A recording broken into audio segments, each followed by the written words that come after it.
Pearl Awards 30th Anniversary Corporate Summit with the theme, Built to Last, a roadmap for corporate Nigeria. Today, we also celebrate the public presentation of our commemorative publication, Winning Strategies of Nigeria's Corporate Giants, a documentation of remarkable success, stories, and enduring corporate values that have stood the test of time in our nation's business landscape. 30 years ago, the Pearl Awards was born out of a bold and audacious vision, a vision to recognize and reward excellence, transparency, and integrity in the Nigerian capital market, a vision to promote sound corporate governance and performance-based competition among quoted companies. It was a vision that some considered overtly ambitious and even idealistic at that time. But here we are today, 3 decades later, stronger, solid, more relevant, and ever more committed to our founding ideals. Our journey has not been without challenges, from market uncertainties to macroeconomic shocks, regulatory transitions, and even moments when the very relevance of awards and recognitions was doubted. Yet through it all, the Pearl Awards remained resolute, resilient, and responsive, adapting to changes, evolving with the times, staying true to our mission. And that is why today's summit is not just a celebration of years, it is a celebration of purpose, of tenacity, and of impact. Nigeria's history is marked by resilience, yet we must confront an undeniable truth. Few indigenous enterprises survive beyond a generation, and even fewer reach the century milestone. As Mr. Tayo Rekoya, CEO of the Pearl Awards, rightly noted, many enduring institutions were founded by foreign entities. This reality underscores an urgent need for homegrown strategies that foster organizational longevity, operational excellence, and legacy building. The SEC stands committed to enabling this transformation through adaptive regulation, investor protection, market integrity, the cornerstones of sustainable growth. In recent years, global regulatory bodies, including Nigeria's SEC, have recalibrated their approaches to balance oversight with innovation.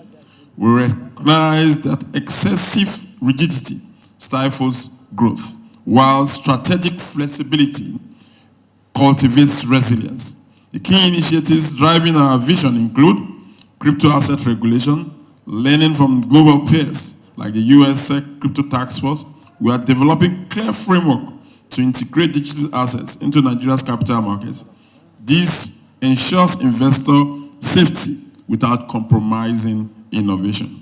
Streamline disclosure regimes. We prioritize financial materiality over peripheral mandates, avoiding the pitfalls of regulatory overreach, exemplified by failed policies like the US conflict minerals rule, which impose costs without achieving social objectives. Social engagement, inspired by Brunel's Global Good Governance Standards, we champion transparency through roundtables and industry dialogues, ensuring regulations reflect market realities.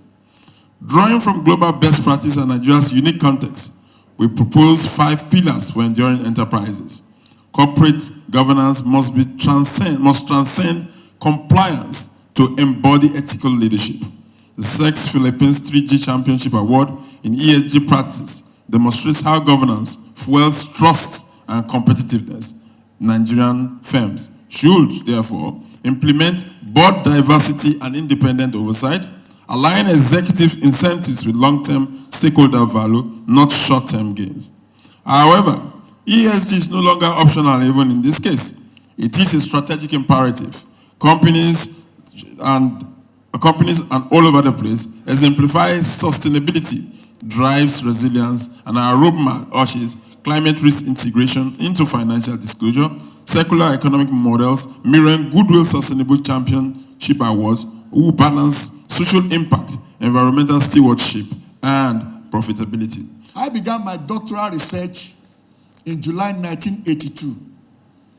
And my research was focused on how companies in Nigeria are financed. So it was on capital structure.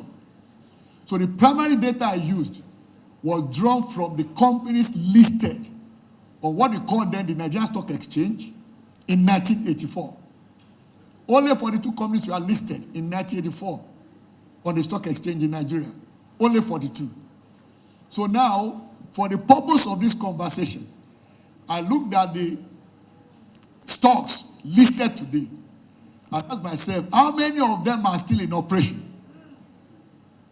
Because 1984 to 2025 is quite some distance. All right? So, and I discovered that, and this is good for us, 26 of those companies have survived and remain listed on the NGX board as of today. But that is 62%, which is quite strong, by the way. But out of the 26 companies listed in 1984 and today that have survived, only one is of Nigerian origin. The rest of them are foreign. So that means if we now sit back and ask ourselves, between 1985 and year 2000, companies that were in existence then and are still in operation today, there should be some lessons we can draw from them. So there are not so many Nigerian companies that have lasted over 100 years in operation. Very few. When I researched that and did a count, I found only 6. Only 6 Nigerian entities have operated for over 100 years. Now the big question is, why is it so? We can also ask the corollary of a question, why not? So where I started from is why Nigerian companies don't last. Our research done highlighted a number of factors, but I shortlisted them to 8. Number 1, poor business planning and execution. And I think in the goodwill messages we had earlier on, there was a reference to planning and execution. But how does that go? That also includes unclear vision for some of them, and then what I would describe as mission drift, which you started with a definition of your core business, but because of time, because of the lure that people are making money in some other sectors or spheres, so you drift away from your mission, and of course eventually that vision dies. Secondly, inadequate capital and poor financial management. Now what we have discovered, in fact, in my research in the early 80s, when we began looking at how companies are funded, we also did a part of my research then on corporate failure.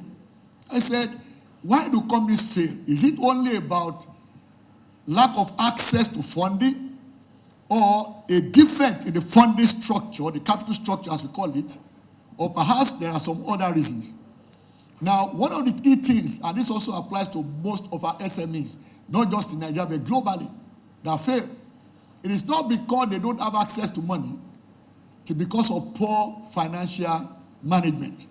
So what we find there then is that there is a deficient in capacity to manage the resources available to them.